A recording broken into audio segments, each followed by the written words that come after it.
मन बुद्धि संस्कार, मैं आत्मा हूँ, मैं आत्मा हूँ, मैं आत्मा हूँ। ज्योति से भरे है प्रकाश, जहाँ नहीं धरती आकाश, ज्योति सागर का प्रकाश हूँ, मैं आत्मा हूँ, मैं आत्मा हूँ।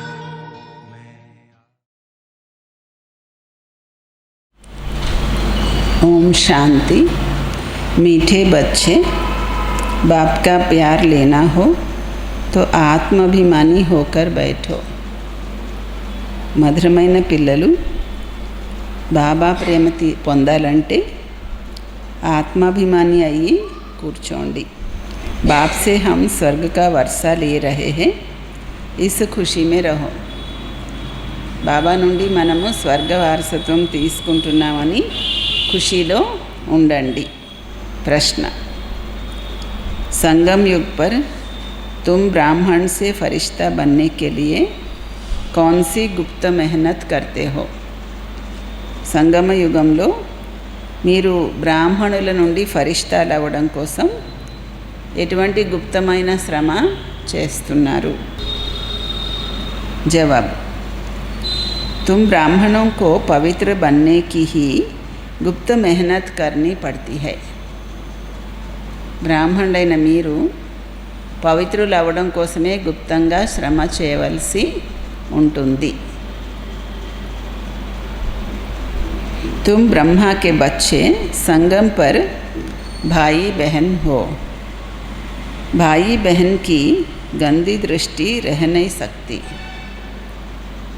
మీరు బ్రహ్మ సంతానము, సంగమ యుగంలో సోదరి సోదరులు, సోదరి సోదరులకు చెడు దృష్టి అనేది ఉండడానికి లేదు।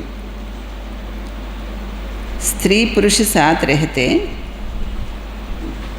दोनों अपने को बीके समझते हो। స్త్రీ పురుషులు కూడా కలిసి ఉంటూ ఇద్దరు తన స్వయాన్ని బ్రహ్మ కుమారి కుమారులని భావిస్తారు। इस स्मृति से जब पूरा पवित्र बनो तब फरिश्ता बन सकेंगे।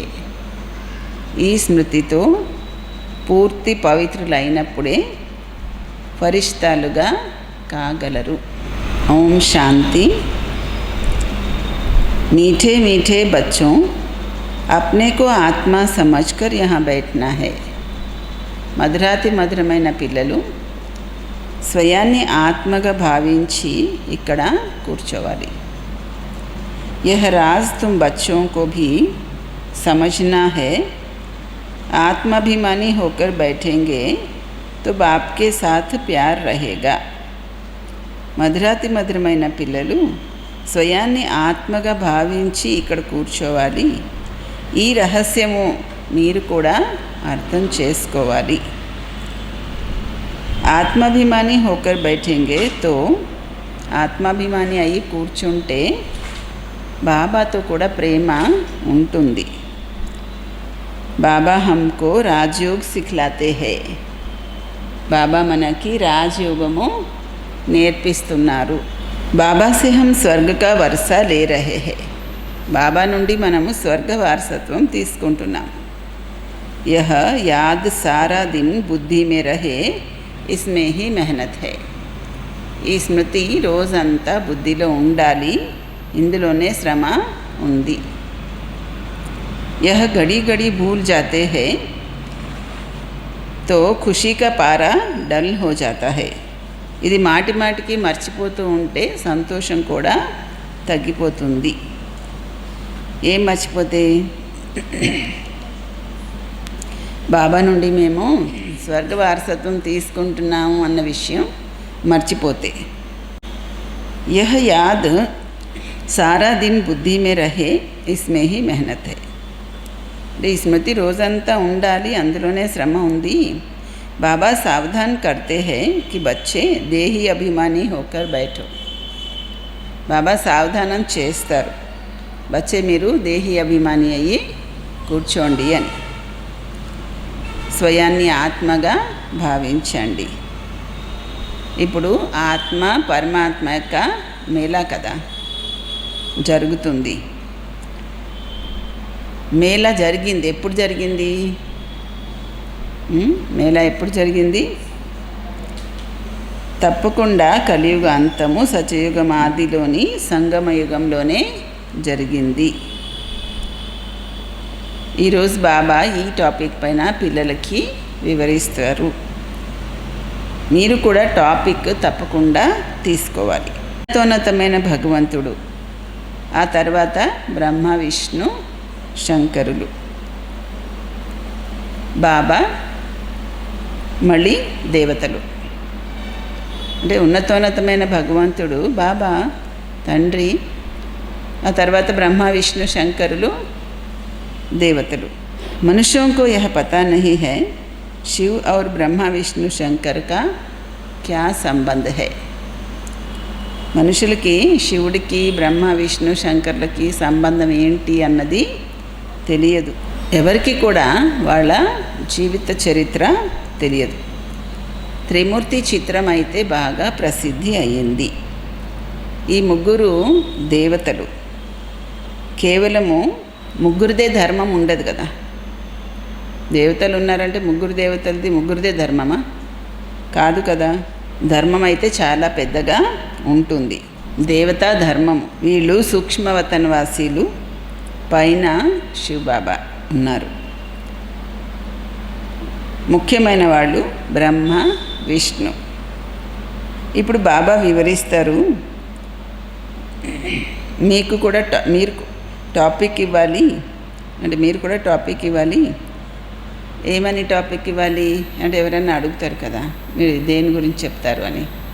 ఇప్పుడు టాపిక్ ఇవ్వండి. బ్రహ్మ విష్ణువుగా, విష్ణు బ్రహ్మగా ఎలా అవుతారు దాని గురించి చెప్తామని టాపిక్ ఇవ్వండి. మీరు అంటారు కదా, మేము శూద్రుల నుండి బ్రాహ్మణులుగా, బ్రాహ్మణుల నుండి దేవతలుగా అవుతామని. అలాగే ఈయనది కూడాను. మొదట బ్రహ్మగా ఉంటారు, తర్వాత విష్ణు అవుతారు, విష్ణు మళ్ళీ బ్రహ్మ అవుతారు. అక్కడైతే మనుషులు ఆత్మే పరమాత్మ, పరమాత్మే ఆత్మ అని చెప్తారు. అదంతా రాంగ్. అసలు అలా సాధ్యం అవ్వదు. కుదురుతుందా అలాగా? ఆత్మే పరమాత్మ, పరమాత్మే ఆత్మ అలా కుదురుతుందా? కుదరదు. మీరు ఈ చాలా చక్కగా వివరించాలి. ఏ టాపిక్ గురించి? బ్రహ్మయే విష్ణు ఎలా అవుతారు, విష్ణు బ్రహ్మ ఎలా అవుతారు, మళ్ళీ ఆత్మే పరమాత్మ, పరమాత్మే ఆత్మ కాదు. దీని గురించి బాగా వివరించాలి. కొందరంటారు పరమాత్మే కృష్ణుడి తనువులో వచ్చారని. ఒకవేళ కృష్ణుడిలో వస్తే ఇంకా బ్రహ్మ పాత్ర అనేది ఏమీ ఉండదు కదా. కృష్ణుడైతే సత్యయుగంలో ప్రథమ రాజకుమారుడు.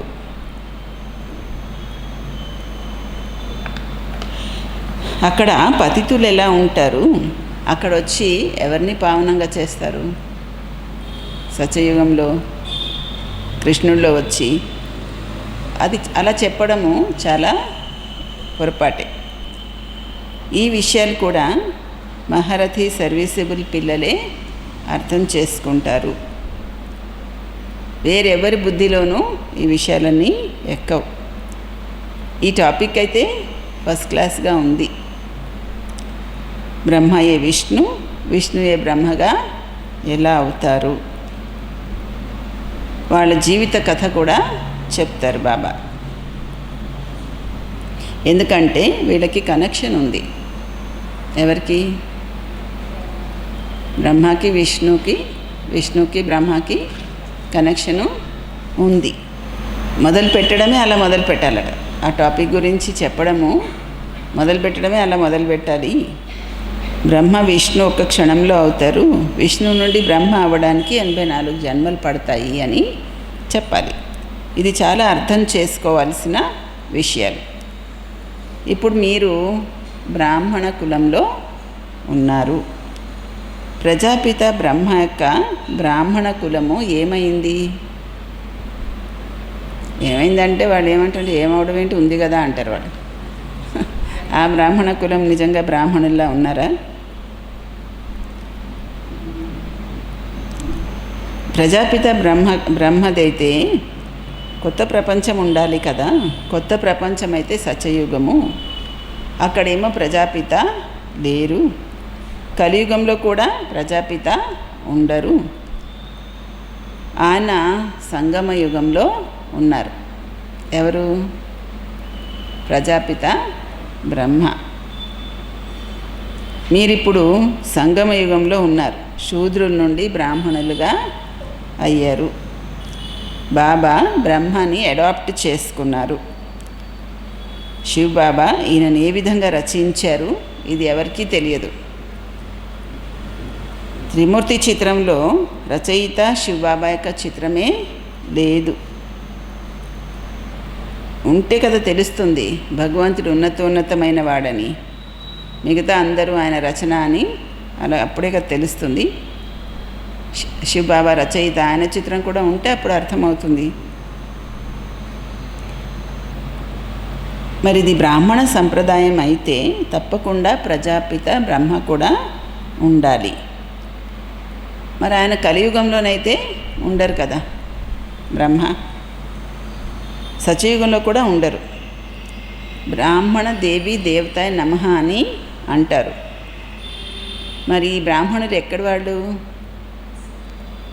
ఎవరిని మనం బ్రాహ్మణ దేవి దేవతాయ నమః అంటున్నాము? ఎక్కడి వాళ్ళు?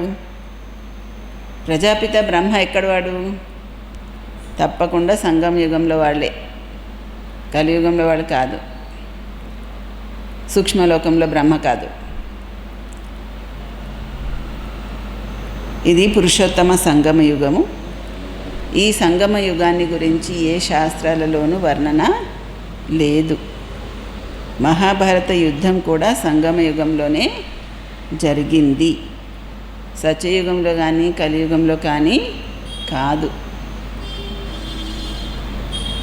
మహాభారత యుద్ధం ఎప్పుడు జరిగింది? సంగమ యుగంలోనే జరిగింది. పాండవులు, కౌరవులు వీళ్ళందరూ ఎక్కడున్నారు? సంగమ యుగంలోనే ఉన్నారు. మీరు పాండవులు సంగమయుగి, మరి కౌరవులు కలియుగి. గీతలో కూడా భగవాన్ వాచాని ఉంది కదా. మీరైతే పాండవులు దైవీ సంప్రదాయము, మీరు ఆత్మిక పండాలు అవుతున్నారు. మీది ఆత్మిక యాత్ర. ఇది మీరు బుద్ధితోనే చేస్తారు. ఆత్మిక యాత్ర బుద్ధితోనే. బాబా అంటారు, స్వయాన్ని ఆత్మగా భావించండి, స్మృతి యాత్రలో ఉండండి. భౌతిక యాత్రలో, తీర్థయాత్రలు అలాంటిలో వెళ్ళి మళ్ళీ తిరిగి వస్తారు. తీర్థయాత్రలు చేసి ఏం చేస్తారు? మళ్ళీ తిరిగి వస్తారు. ఈ సంగమయుగి యాత్ర ఒక్కసారే ఉంటుంది. మీరు ఈ యాత్రలో వెళ్ళి మళ్ళీ మృత్యులోకంలోకి తిరిగి రారు, ఇంకొచ్చేది లేదు. పవిత్రులయ్యి మీరు పవిత్ర ప్రపంచంలో రావాలి. అందుకే మీరు ఇప్పుడు పవిత్రులు అవుతున్నారు. మీకు తెలుసు, ఇప్పుడు మనము బ్రాహ్మణ సంప్రదాయానికి చెందిన వాళ్ళు. మళ్ళీ దైవీ సంప్రదాయము, విష్ణు సంప్రదాయము అవుతాము. సత్యయుగంలో దేవీ దేవతలు విష్ణు సంప్రదాయంలో ఉన్నవాళ్ళు. అక్కడ చతుర్భుజుడి యొక్క ప్రతిమ ఉంటుంది. దాన్ని బట్టి విష్ణు సంప్రదాయం అన్నది తెలుస్తుంది. సత్యయుగంలో విష్ణు చతుర్భుజుడి యొక్క ప్రతిమ ఉంటుంది. దాన్ని బట్టి విష్ణు సంప్రదాయం అని అర్థమవుతుంది. ఇక్కడ ప్రతిమ ఎవరిది ఉంది? రావణాసుడిది ఉంది. అందుకే మనుషులు రావణాసుడి సంప్రదాయమే. మరి ఈ టాపిక్ పెట్టినట్లయితే మనుషులు చాలా వండర్ అయిపోతారు. ఇప్పుడు మీరు దేవతలు అవ్వడం కోసము రాజయోగము నేర్చుకుంటున్నారు. బ్రహ్మ ముఖ వంశావళి బ్రాహ్మణులు, మీరు శూద్రుల నుంచి బ్రాహ్మణులు అయ్యారు, అడాప్ట్ చేసుకోబడ్డారు. మీరు బ్రహ్మ కూడా ఇక్కడే ఉన్నారు, దేవతలుగా కూడా ఇక్కడే అవుతారు. మీరు డైనాసిటీ అంటే రాజ్యము ఇక్కడే ఉంటుంది. డైనాసిటీ అని రాజ్యాన్నే కదా అంటారు. విష్ణు యొక్క డైనాసిటీ, బ్రాహ్మణుల డైనాసిటీ అనరు. బ్రాహ్మణులది డైనాసిటీ ఎక్కడుంది? డైనాసిటీ అంటే రాజ్యం నడుస్తుంది కదా. బ్రాహ్మణులది రాజ్యం నడుస్తుందా? బ్రాహ్మణుల రాజ్యం నడుస్తుందా? లేదు. ఒకరి తర్వాత ఒకరు వస్తూ ఉంటారు. ఒకరి తర్వాత ఒకరు రెండో వాళ్ళు, మూడో వాళ్ళు. ఎక్కడ? సత్యయుగంలో లక్ష్మీనారాయణలు ఒకరు, 1, 2, 3 అలాగా వస్తారు. ఇప్పుడు మీకు తెలుసు, మనం బ్రాహ్మణ కులభూషణులు, తర్వాత దేవతలు అవుతాము. బ్రాహ్మణులే విష్ణు కులంలోకి వస్తాం. మరి విష్ణు కులం నుండి క్షత్రియులు చంద్రవంశీయుల్లోకి వస్తాం. తర్వాత వైశ్య కులంలోకి, తర్వాత శూద్ర కులంలోకి వస్తాము. మళ్ళీ ఈ బ్రాహ్మణులే దేవతలుగా అవుతారు. అలా బ్రాహ్మణులు, దేవతలు, క్షత్రియులు, వైశ్యులు, శూద్రులు అయ్యి మళ్ళీ బ్రాహ్మణులు అయ్యి ఏమవుతారు? వీళ్ళు దేవతలు అవుతారు. అర్థమైతే క్లియర్గానే ఉంది కదా. చిత్రాలలో ఏమేమి చూపిస్తున్నారు? మనము బ్రాహ్మణులే విష్ణుపురికి యజమానిగా అవుతాము. ఇందులో ఏమి అయోమయం అవ్వవలసిన అవసరం లేదు. బాబా ఇటువంటి వ్యాసం రాయమని చెప్తారు. దాని గురించి మీరు విచారసాగర మథనము చెయ్యాలి. బ్రాహ్మణులు విష్ణుపురికి యజమానిగా ఎలా అవుతారు అన్నది వ్యాసం. విచారసాగర మథనం చెయ్యాలి. ఎవరికి ఎలా వివరించాలి, మనుషులకి ఆశ్చర్యం అనిపించాలి, వీళ్ళు ఎంత బాగా చెప్తున్నారు అని. జ్ఞానసాగరుడు తప్ప వేరెవరు ఈ విధంగా వివరించలేరు. విచారసాగర మథనం చేసి మళ్ళీ కూర్చొని రాయాలి కూడా. తర్వాత చదవండి మీరు రాసిన దాన్ని. ఆలోచన వస్తుంది, ఇది ఇలా బాగానే ఉందా, ఇలా బాగాలేదు, అది ఆలోచన వస్తుంది. ఇలా కలిపితే బాగుంటుంది అని. బాబా కూడా మొదట్లో మురళి రాసి పిల్లల చేతికి ఇచ్చేవారు. తర్వాత పిల్లలు చదివి వినిపించేవారు. అమ్మ చదివేవారు కదా ఎక్కువగా. బాబా రాసి పంపిస్తే మా అమ్మ చదివి చెప్పేవారు. ఒక్కొక్కసారి బాబా రాసి పిల్లల చేతికిచ్చి వాళ్ళు చూసిన తర్వాత బాబా దాన్ని చదివి చెప్పేవారు. ఇక్కడ మీరు బాబా ఇంట్లో బాబాతో కలిసి ఉంటున్నారు. ఇప్పుడు మీరు బయటికి వెళ్ళి జ్ఞానము చెప్పవలసి ఉంటుంది. ఈ టాపిక్ చాలా వండర్ఫుల్. బ్రహ్మయే విష్ణు, దీని గురించి ఎవరికి తెలియదు అంటారు. ఏమని? విష్ణు నాభిలో నుంచి బ్రహ్మ వచ్చాడని. కానీ ఎలాగా ఏం తెలియదు. గాంధీ నాభి నుంచి నెహ్రూ అన్నట్టు చూపిస్తారట. విష్ణు నాభి నుంచి బ్రహ్మని చూపించారు కదా, అలాగే గాంధీ నుంచి నెహ్రూ అన్నట్టు చూపిస్తారు. కానీ మరి రాజ్యం కూడా కావాలి కదా. బ్రాహ్మణ కులంలో రాజ్యం అనేది లేదు. బ్రాహ్మణ సంప్రదాయము దైవీ సంప్రదాయంగా అవుతారు. తర్వాత చంద్రవంశీ రాజ్యంలోకి వెళ్తారు.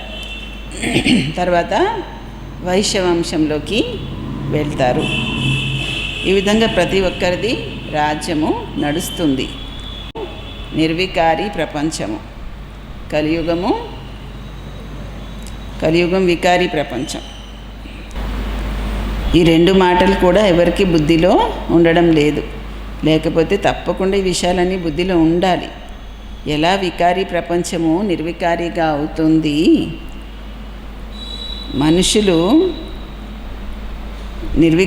మనుషులకి నిర్వికారి వాళ్ళ గురించి కూడా తెలియదు, వికారి వాళ్ళ గురించి కూడా తెలియదు.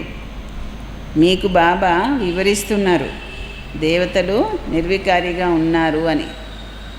బాబా వివరించిన తర్వాత మనకి తేడా తెలుస్తోంది కదా. వికారి వాళ్ళకి నిర్వికారి వాళ్ళకి ఏం తేడా ఉంది అని తెలుస్తుందా? ఇదివరకు మానవ జాతి అంటే చాలా గొప్ప అనుకునేవాడు. ఏం గొప్ప, ఇప్పుడు మనుషులు ఎట్లున్నారు? వికారి, పూర్తి వికారిలాగా ఉన్నారు. దేవతలైతే నిర్వికారి, బ్రాహ్మణులు నిర్వికారి అని ఎక్కడన్నా విన్నారా అలాగా? బ్రాహ్మణుల్ని నిర్వికారి అని అనరు, నిర్వికారిగా అవుతూ ఉన్నారు. కొత్త ప్రపంచము నిర్వికారి ప్రపంచము, పాత ప్రపంచము వికారి ప్రపంచము. తప్పకుండా సంగమ యుగము చూపించాలి, కొత్త ప్రపంచానికి పాత ప్రపంచానికి మధ్యలో. దీని గురించి ఎవరికీ తెలియదు. పురుషోత్తమ మాసం అని చేస్తారు కదా, 3 సంవత్సరాల తర్వాత ఒక నెల వస్తుంది. మీదైతే 5000 సంవత్సరాల తర్వాత సంగమ యుగము వస్తుంది. మనుష్య ఆత్మ పరమాత్మ గురించి యథార్థంగా తెలియదు, కేవలము అద్భుతమైన నక్షత్రం మెరుస్తూ ఉందని మాత్రము అంటారు.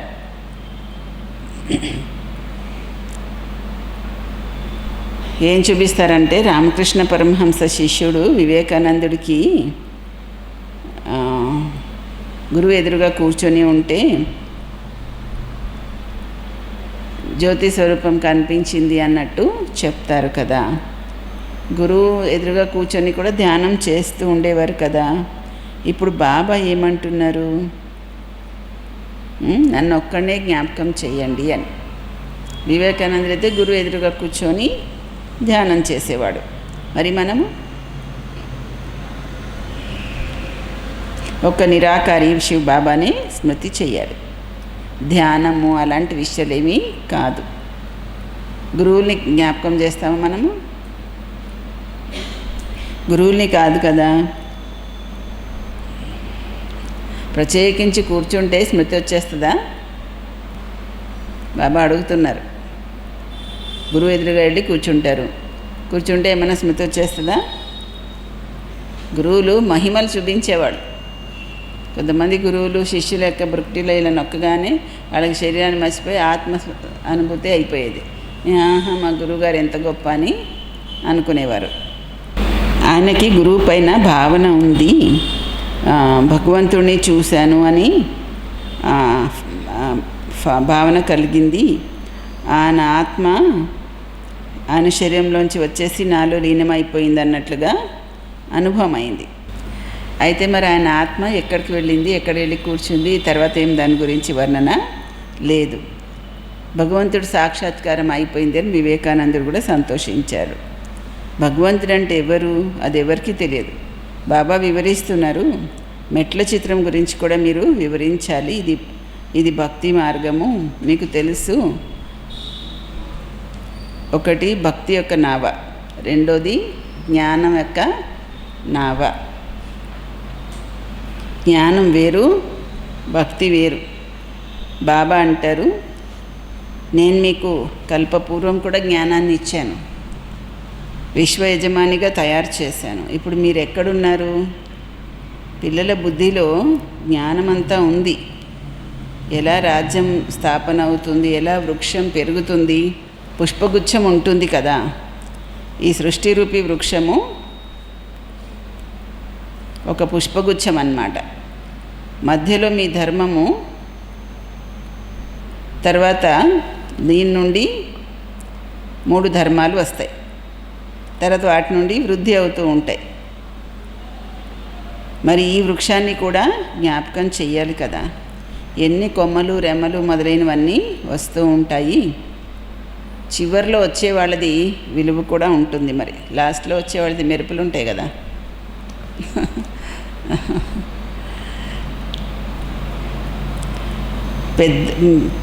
మర్రి చెట్టు ఉంటుంది కదా, దానికి మూలం లేకపోయినా ఊడల పైన నిలబడి ఉంటుంది. దేవీ దేవతా ధర్మం కూడా ఖతమైపోయింది, పూర్తిగా కుళ్ళిపోయింది. భారతవాసీలు తన ధర్మాన్ని పూర్తిగా మర్చిపోయారు, ఏమీ తెలియదు. మిగతా అందరికీ తన ధర్మం గురించి తెలుసు. వీళ్ళేమంటున్నారు? భారతవాసీలు మేము ధర్మాన్నే అంగీకరించము, ధర్మం అనేది లేదంటారు. అసలు ముఖ్యంగా 4 ధర్మాలు ఉన్నాయి.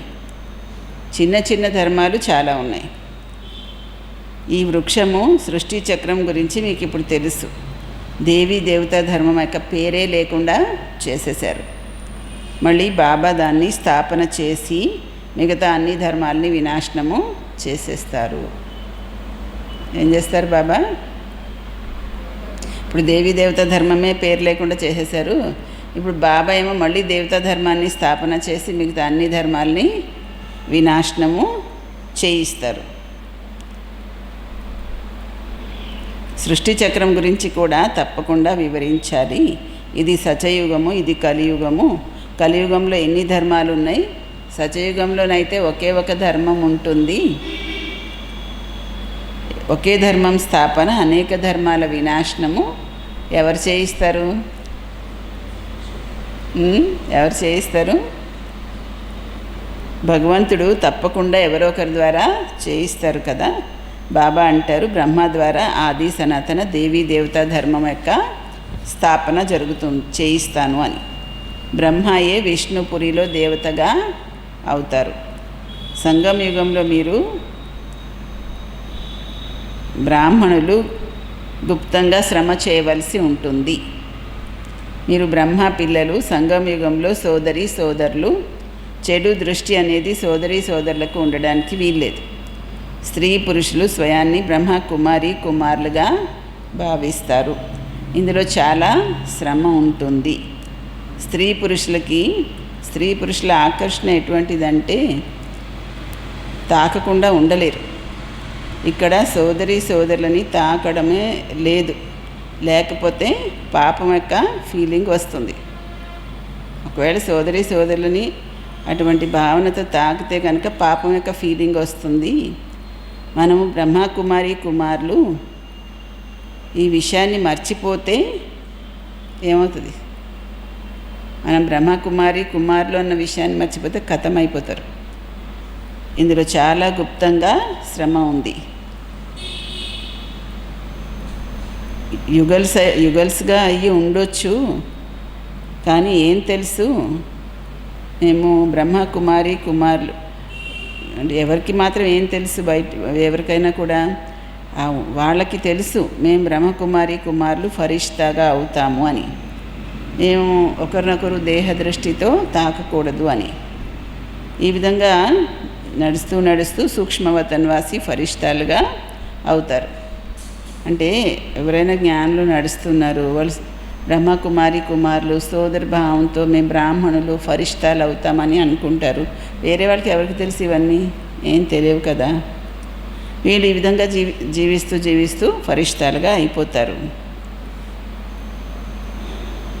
లేకపోతే ఫరిష్టాలుగా అవ్వడం కష్టం. ఫరిష్తా అవ్వాలి అంటే ఏమవ్వాలి? ఫరిష్టాలు అవ్వాలంటే పవిత్రులు అవ్వాలి. ఫరిష్టాలు అవ్వాలి అంటే పవిత్రులు అవ్వాలి. అటువంటి జోడీ ఎవరైనా తయారైతే నంబర్ 1లోకి వెళ్తారు.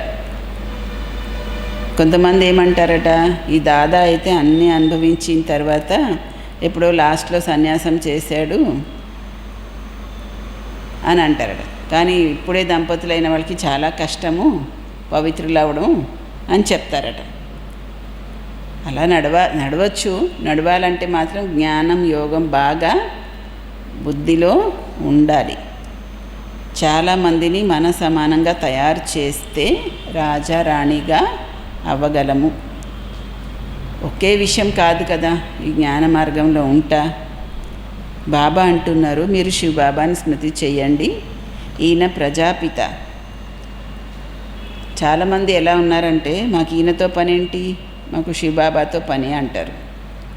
మేము బ్రహ్మాని ఎందుకు గుర్తు చేయాలి అంటారు. ఆయనకి ఎందుకు ఉత్తరం రాయాలి అలా అనేవాళ్ళు కూడా ఉన్నారు. మీరు శివబాబానే స్మృతి చెయ్యాలి. అందుకే బాబా కూడా తన ఫోటోలు అవి ఎవరికి ఇవ్వరు. ఈయనలో శివబాబా ప్రవేశిస్తారు. అయినా ఈయన దేహధారి కదా. ఇప్పుడైతే పిల్లలు బాబా నుండి వారసత్వం తీసుకోవాలి. మరి ఎంతోమంది గురువులు అందరూ మేమే ఈశ్వరుడని చెప్తున్నారు. వాళ్ళ నుండి ఏం దొరుకుతుంది ప్రాప్తి? ఎంత భారతవాసీలు నష్టపోతున్నారు.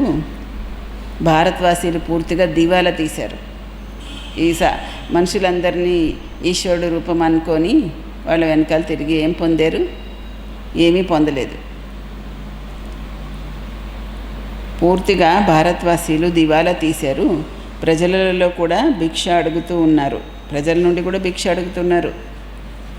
అంతే కదా, అందరూ ప్రజల నుండే అడుగుతారు భిక్ష. ప్రభుత్వం ప్రజల నుండే అడుగుతుంది. సాధు సంతులు కూడా ప్రజల దగ్గరే తీసుకుంటారు. భికారి అయిపోయారు. ప్రజల నుండి భిక్ష అడుగుతూ ఉంటారు. 10-20 సంవత్సరాలు లోన్ తీసుకుంటారు. తర్వాత ఇంక ఇచ్చేది ఏముండదు.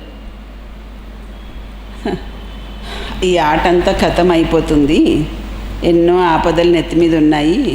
దివాలా తీయడము, రోగాలు, ఇవన్నీ ఏమేమో ఉన్నాయి. షాక్ వాళ్ళ దగ్గర పెడతారు, వాళ్ళు దివాలా తీసేస్తారు. అప్పుడు పేదవాళ్ళకి ఎంత కష్టం అవుతుంది. అడుగడుగులోనూ దుఃఖాలు ఉన్నాయి. అకస్మాత్తుగా కూర్చొని చచ్చిపోతారు. ఇది మృత్యులోకము. అమరలోకానికి కూడా మీరు వెళ్తున్నారు. అమరపురికి చక్రవర్తిగా అవుతారు. అమర్నాథుడు పార్వతులకి మీకు సత్యమైన అమరకథ వినిపిస్తున్నారు. మీకు తెలుసు, అమరుడు బాబా, ఆయన నుండి మనం అమరకథ వింటున్నాము. ఇప్పుడు అమరలోకానికి వెళ్ళాలి. ఈ సమయంలో మీరు సంగమ యుగంలో ఉన్నారు. अच्छा मीठे मीठे सिक्किलदे बच्चों प्रति मात पिता बाप दादा का याद प्यार और गुड मॉर्निंग. रूहानी बाप की रूहानी बच्चों को नमस्ते. मीठे मीठे रूहानी बाप दादा को रूहानी बच्चों की याद प्यार गुड मॉर्निंग और नमस्ते. धारणा पॉइंट्स. విచారసాగర మథనం చేసి బ్రహ్మయే విష్ణుగా ఎలా అవుతారు, ఈ టాపిక్ పైన వివరించాలి. బుద్ధిని జ్ఞాన మథనం చేయడంలో బిజీగా ఉంచాలి. 2వ పాయింట్, రాజ్య పదవి పొందడం కోసం జ్ఞాన యోగాలతో పాటు మీ సమానంగా తయారు చేసే సర్వీస్ కూడా చెయ్యాలి. మీ దృష్టి చాలా శుద్ధంగా చేసుకోవాలి. మీ దృష్టిని చాలా శుద్ధంగా చేసుకోవాలి. వరదానం. పేరు, గౌరవము వీటిని త్యాగం చేసి అందరి నుండి ప్రేమని పొందేటువంటి విశ్వానికి భాగ్య విధాత అవ్వండి. పేరు, గౌరవము వీటన్నిటిని త్యాగం చేసి అందరి నుండి ప్రేమని పొందేటువంటి విశ్వానికి భాగ్య విధాత అవ్వండి. బాబాని నామరూపాలకు అతీతుడని అంటారు కదా, కానీ అందరికంటే ఎక్కువగా ఆయన నామమే పాడబడుతోంది. అలాగే అంటే కీర్తించబడుతోంది. అలాగే మీరు కూడా అల్పకాలికమైన పేరు, గౌరవానికి అతీతంగా అయితే సదాకాలికంగా అందరికీ ప్రియంగా స్వతహాగా అయిపోతారు.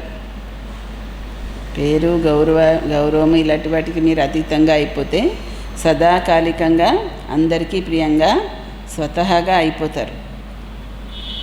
పేరు, గౌరవం కోసము బికారితనాన్ని త్యాగం చేసేవాళ్ళు విశ్వానికి భాగ్య విధాత అవుతారు. కర్మ ఫలమైతే స్వతహాగా మీ ముందు సంపన్న రూపంలో వస్తుంది. అందుకే అల్పకాలికమైన ఇచ్ఛలతో ఇచ్ఛా మాత్రం అవిద్య అవ్వండి. పేరు, గౌరవం మీ ముందుకి స్వతహాగానే వస్తుంది, సంపన్న స్వరూపంలో వస్తుంది. అందుకే అల్పకాలికమైన కోరికలతో ఇచ్ఛా మాత్రం అవిద్య అవ్వండి. పచ్చి ఫలము తినకండి, దాన్ని త్యాగం చేస్తే భాగ్యం మీ వెంట వస్తుంది. అంటే అల్పకాలికంగా పేరు, గౌరవము కావాలి అనుకుంటే అదేంటి? పచ్చికాయలు తినడం. దాన్ని త్యాగం చేస్తే భాగ్యం మీ వెనకాలే వస్తుంది. స్లోగన్. పరమాత్మ తండ్రికి పిల్లలైతే బుద్ధిరూపి పాదము సదా సింహాసనంలో ఉండాలి. పరమాత్మ తండ్రికి పిల్లలు అయ్యారు కాబట్టి మీ బుద్ధి రూపి పాదము సదా సింహాసనం పైనే ఉండాలి. ఓం శాంతి. అందరూ అన్నయ్యలు అక్కయ్యలు బాబా ఇచ్చిన అవకాశాన్ని ఉపయోగించుకొని బాబా ఆదిలో బట్టి పెట్టినప్పుడు ఎలా తపస్సు చేయించారో అలా తపస్సు చేసి ఈ సమయాన్ని సఫలం చేసుకుంటున్నారని అనుకుంటున్నాము. బాబా చెప్పిన విధంగా చాట్ కూడా రాయండి. మళ్ళీ స్వయం పైన అటెన్షన్ కూడా పెట్టుకోండి. బాబా అవ్యక్త మిలన్లో మురళిలో చెప్పినట్టు నిరాకారి స్వరూపము ఫరిష్తా స్వరూపం యొక్క అభ్యాసం కూడా చేస్తూ ఉండండి. మరి ప్రతిసారి ట్రాఫిక్ కంట్రోల్ అప్పుడు కానీ మిగతా సమయాల్లో కానీ 5 స్వరూపాల యొక్క అభ్యాసం కూడా చెయ్యండి. దీనివల్ల బాబా చెప్పినట్లు చేయడం వల్ల మన స్థితి ఉన్నతిలోకి వెళ్తుంది. ఆత్మాభిమాని స్థితిలో ఉండడానికి కూడా అభ్యాసం చెయ్యాలి. బాబా ఈరోజు మురళిలో కూడా ఆత్మాభిమాని స్థితి గురించి చెప్పారు కదా. అందుకని ఆత్మాభిమాని స్థితి కోసం కూడా అటెన్షన్ పెట్టాలి. ఈ లాక్డౌన్ అయిపోయి బయటకు వచ్చేసరికి అందరూ ఎలాగైతే సీతాకోకచిలుక రెక్కలు వచ్చి అందంగా తయారై వస్తుందో అలాగే అందరి స్థితిలోనూ చాలా మంచిగా తయారయ్యి బయటికి రావాలన్నమాట. అంటే ఈ వైరస్లు ఈ గొడవలు వ్యవహారాలన్నీ పూర్తయ్యేసరికి ఈ ప్రపంచం ఏం హైరాన్ అవుతున్నా బాబా పిల్లల మటుకు తన సాధనతో తపస్సుతో చాలా మంచి స్థితి తయారు చేసుకొని బయటికి రావాలి. ఓం శాంతి.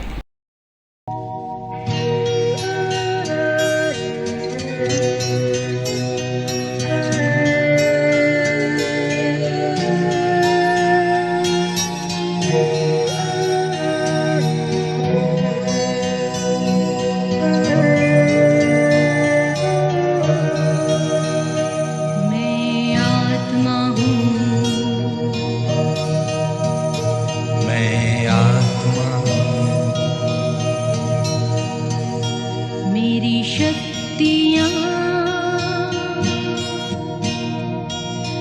मन बुद्धि संस्कार, मैं आत्मा हूँ, मैं आत्मा हूँ, मैं आत्मा हूँ। ज्योति से घर में है प्रकाश, जहाँ नहीं धरती आकाश, ज्योति सागर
स्नेह के रत्नों की खान हूँ।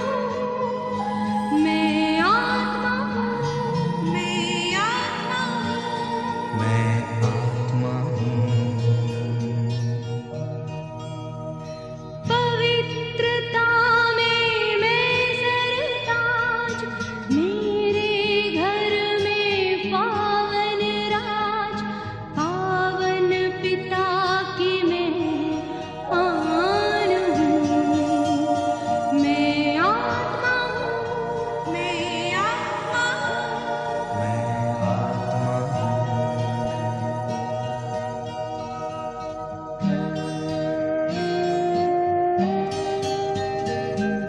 शक्ति भरा हर गुण मेरा, शक्ति भरे घर में बसेरा, शक्ति सागर की पहचान हूँ।